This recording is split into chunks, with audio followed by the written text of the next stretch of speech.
Assalamualaikum warahmatullahi wabarakatuh. Salam sejahtera untuk kita semua. Perkenalkan, nama saya Siva Nabila, mahasiswi Politeknik Negeri Jakarta, jurusan Akuntansi, Prodi D4 Akuntansi Keuangan Terapan. Pertama-tama, saya mengucapkan terima kasih banyak kepada dosen pembimbing satu saya, Ibu Lia Ekowati, dan dosen pembimbing dua saya, Ibu Elizabeth dan Sumatekohi, serta Dewan Penguji Jurusan Akuntansi Politeknik Negeri Jakarta yang saya hormati. Izinkan saya untuk mempresentasikan hasil dari penelitian saya dengan judul Analisis Penerapan Restitusi Pajak Pertambahan Nilai terhadap Kepatuhan Pengusaha Kena Pajak Kantor Pelayanan Pajak XYZ. Latar belakang dan rumusan masalah dalam penelitian ini, seperti yang kita ketahui, pajak pertambahan nilai adalah salah satu beban pajak yang harus dipenuhi atau dibayarkan oleh wajib pajak. Dan yang harus kita ketahui juga, setiap bulannya pengusaha kena pajak diwajibkan untuk menghitung dan melaporkan jumlah pajak yang terutang ke kantor pelayanan pajak. Perlu ditinjau kembali mengenai pajak pertambahan nilai dikarenakan sering terjadinya kesalahan dalam bayar pajak yang dilakukan oleh pengusaha kena pajak sehingga menyebabkan kelebihan atau kekurangan bayar pajak. Kelebihan bayar pajak seringkali dikaitkan dengan penerimaan pajak disebabkan jumlah kredit pajak atau jumlah pajak yang dibayar lebih besar daripada jumlah yang terutang. Dalam hal ini perlu adanya penerapan restitusi dan kompensasi yang berguna untuk mengatasi kelebihan bayar pajak. Direktur Potensi Kepatuhan dan Penerimaan Pajak, Direktorat Jenderal Pajak menerangkan bahwa pada realisasi pengembalian pajak dari Januari hingga September 2020 tercatat sebanyak 142,9 triliun. Jumlah tersebut dikatakan naik sebesar 19,6 triliun dibandingkan realisasi restitusi pajak pada periode yang sama tahun 2019. Dampak dari pandemi COVID-19 mewujudkan realisasi pajak berkembang sebanyak 13,7% sampai dengan akhir September tahun 2020. Direktur Penyuluhan Pelayanan dan Hubungan Masyarakat Direktorat Jenderal Pajak menyampaikan ada 4 tujuan yang hendak dicapai DJP. Ada 4 tujuan yang hendak dicapai DJP. Yang pertama, mengoptimalkan penerimaan pajak dengan melakukan upaya pengawasan kepatuhan wajib pajak secara intensif dan komprehensif yang didasari segmentasi wajib pajak. Kedua, alokasi sumber daya pengawasan. Ketiga, peningkatan kualitas penelitian dan realisasinya. Keempat, peningkatan kualitas hasil pemeriksaan dan penyelesaiannya. Sehubungan dengan hal tersebut, selama saya meneliti lebih dalam di kantor pelayanan pajak XYZ yang memiliki tujuan untuk mengetahui apakah hal tersebut sudah sesuai dan diterapkan pada kantor pelayanan pajak XYZ. Melihat dengan kondisi saat ini berhubungan dengan tingkat kepatuhan perpajakan masih tergolong rendah, maka peneliti mengetahui lebih dalam apakah setiap tahunnya di kantor pelayanan pajak XYZ terjadi restitusi pajak pertambahan nilai atau tidak. Dan jika benar terjadi setiap tahunnya, bagaimanakah mekanisme penerapan restitusi pajak pertambahan nilai pada kantor pelayanan pajak XYZ terhadap kepatuhan pengusaha kena pajak dan adakah pengaruh terhadap penerimaan pajak dan telah sesuai dengan persyaratan yang diterapkan pada kantor pelayanan pajak di kantor pelayanan pajak tersebut. Selanjutnya tujuan penelitian ini adalah menganalisis dan menjelaskan mekanisme penerapan restitusi PPN pada kantor pelayanan pajak XYZ terhadap kepatuhan pengusaha kena pajak yang terdaftar di KPP tersebut. Yang kedua, menganalisis dan menjelaskan pengaruh restitusi PPN terhadap penerimaan pajak pada kantor pelayanan pajak XYZ. Yang ketiga, menganalisis dan menjelaskan apa saja kendala yang dihadapi terkait penerapan restitusi PPN oleh pengusaha kena pajak. Dan yang keempat, menganalisis dan menjelaskan bagaimana solusi yang dilakukan oleh kantor pelayanan pajak XYZ dalam menyelesaikan terkait restitusi. Selanjutnya yaitu tinjauan pustaka. Dalam tinjauan pustaka, yang pertama pajak pertambahan nilai. Dalam pajak pertambahan nilai terdapat subjek pajak pertambahan nilai, dasar pengenaan pajak dan tarif PPN, objek pajak pertambahan nilai dan PPN kurang atau lebih disetor. Selanjutnya yaitu restitusi pajak pertambahan nilai sesuai dengan Undang-Undang tentang Ketentuan Umum Perpajakan Pasal 17D menyatakan restitusi adalah hak bagi wajib pajak badan bila nilai pajak lebih besar daripada pajak keluaran. Dalam arti negara membayarkan kembali atau mengembalikan pajak yang telah dibayar wajib pajak. Selanjutnya yaitu kerangka pemikiran.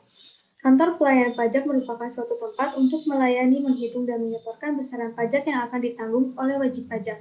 Hal ini berfungsi untuk memperbaiki dan membandingkan perhitungan hasil biaya pajak antara milik kantor pelayanan pajak dan wajib pajak. Begitu juga terkait PPN yang disetorkan oleh TKP.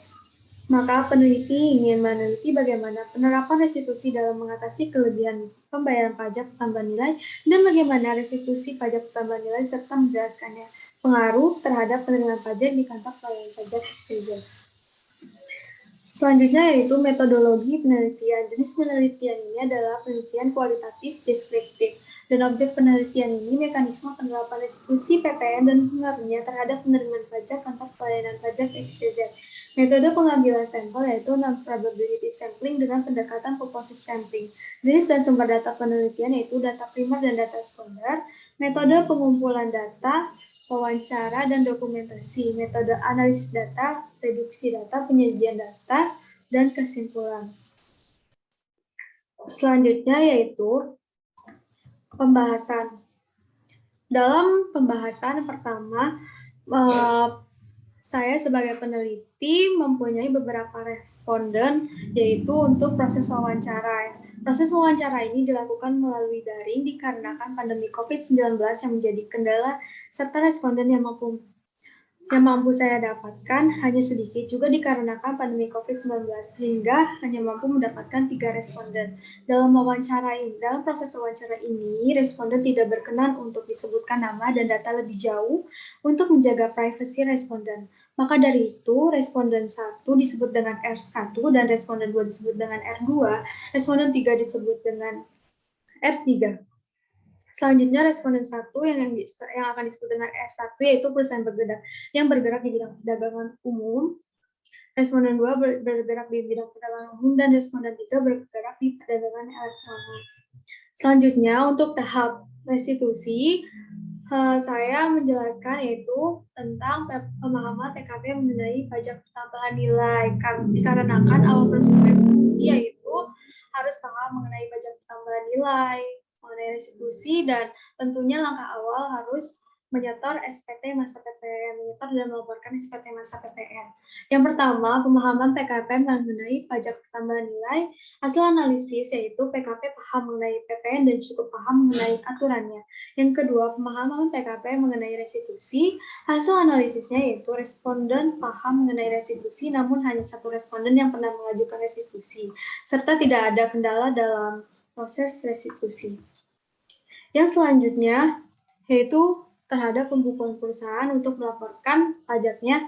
Hasil analisis terhadap wawancara beberapa responden yaitu responden membuat pembukuan perusahaan sendiri tanpa pihak ketiga. Yang selanjutnya PKP dalam menyetor dan melaporkan PPN. Hasil analisisnya yaitu responden dalam menyetorkan dan melaporkan pajaknya tidak mengalami kendala dan sudah mengetahui batasan atau waktu yang tepat dalam menyetor dan melaporkan pajak. Proses yang mudah dikarenakan telah menggunakan e-filing. Yang selanjutnya analisis penerimaan pajak terhadap restitusi. Berdasarkan tabel 4.1 penerimaan pajak kantor pelayanan pajak XYZ periode 2017 sampai 2020 mengalami fluktuasi. Pada tahun 2018 dan 2020 realisasi penerimaan pajak mencapai sebesar 103% dan 105%. Hal ini melebihi target yang telah ditentukan. Pada tahun 2019 capaian realisasi penerimaan pajak sebesar 70%, akan tetapi mengalami penurunan dalam pertumbuhan hingga 30%, yang berarti realisasi yang didapatkan kurang dari target kantor pelayanan pajak. Hal ini didukung oleh pernyataan bagian fungsional di kantor pelayanan pajak yang memberikan informasi tambahan, yaitu pencapaian realisasi penerimaan pajak menurun umumnya karena adanya penurunan perekonomian dan karena adanya pengurangan tarif pajak atas penghasilan tertentu. Restitusi PPN sangat berpengaruh pada penerimaan pajak karena merupakan pengurangan penerimaan pajak.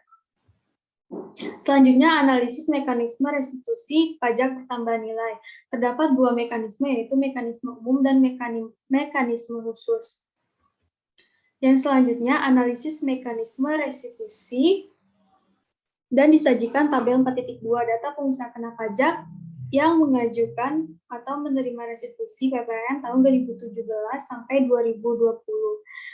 Pada tabel 4.2 terdapat jumlah pengusaha kena pajak yang setiap tahunnya mengajukan restitusi PPN. Jumlah PKP yang terdaftar di 2018 lebih besar. Hal ini tergantung kondisi ekonomi wajib pajak tersebut. Bisa saja jumlah transaksi wajib pajak di tahun 2018 lebih besar dibandingkan tahun 2019. Terjadi kelonjakan 36% untuk restitusi yang dicairkan dari tahun 2017 sampai 2018 oleh kantor pelayanan pajak. Pada tahun 2017, restitusi yang cair sebesar Rp1.200.506.449. Lalu pada tahun 2018 sebesar Rp1.699.197.131. Kemudian terjadi penurunan cukup melonjak sebesar minus 55% pada tahun 2019 dan restitusi yang cair sebesar Rp730.818.994. Terjadinya penurunan yang cukup melonjak dikarenakan pertumbuhan jumlah permohonan lebih bayar dari wajib pajak melambat atau lebih rendah ketimbang pertumbuhan permohonan lebih bayar pada tahun sebelumnya, dan juga disebabkan PKP memiliki kredit pajak yang lebih kecil dari tahun sebelumnya.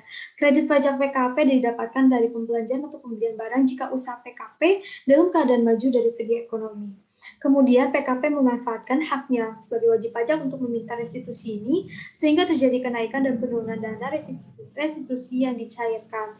Pengusaha kena pajak yang mengajukan permohonan restitusi mengalami peningkatan disebabkan PKP mulai peduli dengan kerapian administrasi pajaknya dan paham akan aturan dapat memenuhi persyaratan restitusi.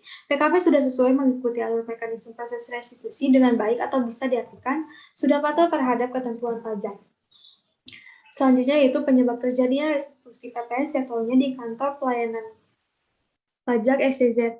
Berdasarkan pasal 9 ayat 4A Undang-Undang PPN, jumlah pajak masukan lebih besar daripada jumlah pajak keluaran. Berdasarkan pasal 17 ayat 2 Undang-Undang Ketentuan Umum dan Tata Cara Perpajakan, terjadinya kesalahan pemungutan dan pasal 16E Undang-Undang PPN, orang pribadi yang bukan subjek pajak dalam negeri melakukan pembelian barang di dalam daerah pabean yang tidak dikonsumsi di dalam daerah pabean. Selanjutnya, analisis kendala dalam restitusi PPN. Kendala dan solusi terkait restitusi pajak pertambahan nilai yaitu kendala bagi pihak kantor pelayanan pajak dalam prosedur mekanisme umum antara lain wajib pajak tidak menyiapkan dokumen dengan lengkap sehingga menghambat waktu pemeriksaan. Yang kedua, administrasi pajak perusahaan yang tidak rapi dan tidak sesuai, wajib pajak sulit untuk dihubungi dan wajib pajak tidak bersifat kooperatif. Dan solusi yang diberikan oleh kantor pelayanan pajak terhadap hal tersebut yaitu wajib pajak harus mengetahui dan menyiapkan dokumen-dokumen yang lengkap, administrasi harus sesuai dengan kaidah akuntansi yang ada, wajib pajak dapat memahami terkait bisnis yang ada dan dapat memahami pelaporan pajak usaha atau bisnisnya. Yang selanjutnya, analisis penerapan restitusi PPN dengan kaitannya terhadap kepatuhan pengusaha kena pajak kantor pelayanan pajak SCZ. Tingkat kepatuhan pengusaha kena pajak dalam melaporkan dan menyetorkan pajak tambahan nilai dilaksanakan tepat waktu, dan pemahaman pengusaha kena pajak mengenai PPN beragam. Jika disimpulkan secara keseluruhan, mereka mengetahui aturan PPN yang berlaku, waktu penyampaian PPN, penyetoran, dan laporan PPN-nya. PKP sudah sesuai mengikuti alur mekanisme proses restitusi dengan baik atau bisa diartikan sudah patuh terhadap ketentuan pajak. Selanjutnya yaitu kesimpulan.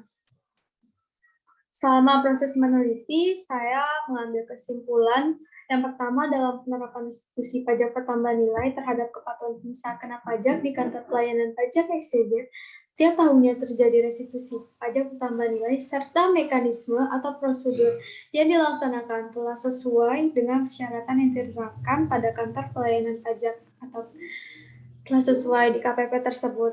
Terdapat dua mekanisme, yaitu mekanisme umum dan mekanisme khusus. Yang kedua, penerapan restitusi pajak pertambahan nilai di kantor pelayanan pajak SCZ mempengaruhi penerimaan pajak yang ada. Seandainya banyak wajib pajak yang melakukan restitusi, itu akan mempengaruhi target penerimaan. Jika restitusi sedikit, pasti targetnya sudah mudah dicapai. Jika restitusinya besar, akan lebih sulit untuk dicapai. Hal ini dikarenakan pihak KPP menganggap pengembalian lebih bayar PPN bukan mengambil keseluruhan uang negara atau penerimaan pajak kantor, melainkan uang pengusaha kena pajak itu sendiri, yang berarti restitusi merupakan hak pengusaha kena pajak. Yang ketiga, kendala yang utama terjadi terdapat pada pihak wajib pajak, dikarenakan administrasi pajak perusahaan yang tidak rapi dan tidak sesuai. Wajib pajak sulit untuk dihubungi, contohnya pada saat wajib pajak selesai menyampaikan SPT, akan dilakukan pemeriksaan dan seksi pemeriksaan akan menghubungi kembali wajib pajak. Kendalanya adalah wajib pajak susah dihubungi dan alamat tidak jelas, nomor rekening tidak ada atau tidak tercantum. Pengecekan faktur sudah menggunakan e-faktur jadi lebih mudah jika wajib pajak tidak sesuai, langsung bisa dikoneksi melalui sistem. Yang keempat, restitusi itu tidak sulit selama proses itu dilakukan dengan benar. Faktur pajaknya benar, administrasi perusahaan lengkap dan rapi. Kantor pelayanan pajak akan melakukan pelayanan secepatnya. Kantor pelayanan pajak akan melakukan pemeriksaan dan konfirmasi terlebih dahulu karena restitusi merupakan hak wajib pajak. Jika dipersulit itu akan menghambat perekonomian sehingga dengan mempercepat proses restitusi, maka wajib pajak akan memiliki dana yang cukup untuk melakukan usaha, sehingga pengusaha bisa menghasilkan keuntungan dan jangan sampai menimbulkan distorsi, yaitu pajak yang bersifat menghambat pertumbuhan ekonomi. Kantor pelayanan pajak juga memberikan solusi untuk memberikan penyuluhan yang sebenar-benarnya agar wajib pajak dapat memahami dan mempelajari restitusi lebih baik lagi. Yang selanjutnya yaitu setelah saya meneliti dan saya berharap saya punya saran dan saya berharap penerapan restitusi dapat dimanfaatkan oleh pengusaha kena pajak dengan baik dan mau mengikuti perkembangan dalam dunia perpajakan, lebih peduli terhadap kerapian administrasi perpajakannya, dan lebih memahami terkait bisnis yang dijalani dan terkait pajak usahanya. Hal ini berfungsi untuk mempercepat proses restitusi apabila dilakukan pemeriksaan keseluruhan oleh kantor pelayanan pajak, maka administrasi wajib pajak sudah rapi. Untuk kantor pelayanan pajak, hendaknya senantiasa melakukan penyuluhan dan edukasi, khususnya kepada wajib pajak perihal mengenai restitusi dengan sebenar-benarnya dan sesuai dengan peraturan yang berlaku, agar para pengusaha kena pajak tidak mengalami kesulitan atau kebingungan saat ingin menyelesaikan masalah lebih bayar pajaknya. Hal ini sangat perlu diperhatikan mengingat bahwa masih banyak pengusaha kena pajak yang belum mengetahui apa itu restitusi dan bagaimana proses restitusi tersebut dapat dilakukan. Selanjutnya daftar pustaka dan akhir kata, saya mengucapkan banyak terima kasih kepada pihak yang sudah bersedia membantu saya dalam proses penyelesaian skripsi saya. Terima kasih banyak. Mohon maaf jika banyak salah kata dan ucapan. Wassalamualaikum warahmatullahi wabarakatuh.